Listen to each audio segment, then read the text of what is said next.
Banda Aceh, 2 April 2019, Kantor Wilayah DJBC Aceh kembali menyelenggarakan hibah bawang merah sebanyak 2.152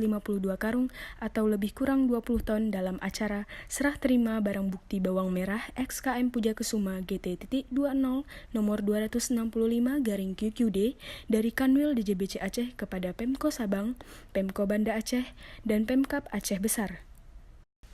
Acara hibah kali ini dihadiri oleh Kepala Stasiun Karantina Pertanian Kelas 1 Banda Aceh, Wali Kota Banda Aceh, Kepala Kejaksaan Tinggi, Kapolda Aceh, Wali Kota Sabang, dan Bupati Aceh Besar.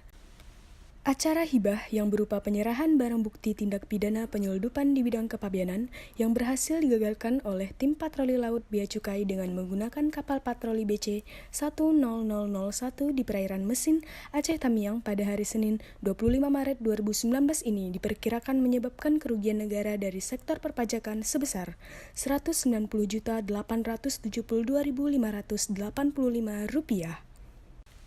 Acara didahului dengan sambutan oleh Kepala Bidang Penindakan dan Penyidikan, Tri Utomo Hendro Wibowo, yang menyampaikan sambutan kepada hadirin, serta dilanjutkan oleh ucapan terima kasih dari pihak pemerintah penerima hibah bawang merah, yakni Wali Kota Banda Aceh, Wali Kota Sabang, dan Bupati Aceh Besar, atas bantuan bahan makanan berupa bawang merah yang diharapkan dapat membantu memenuhi salah satu persediaan kebutuhan pokok masyarakat Aceh.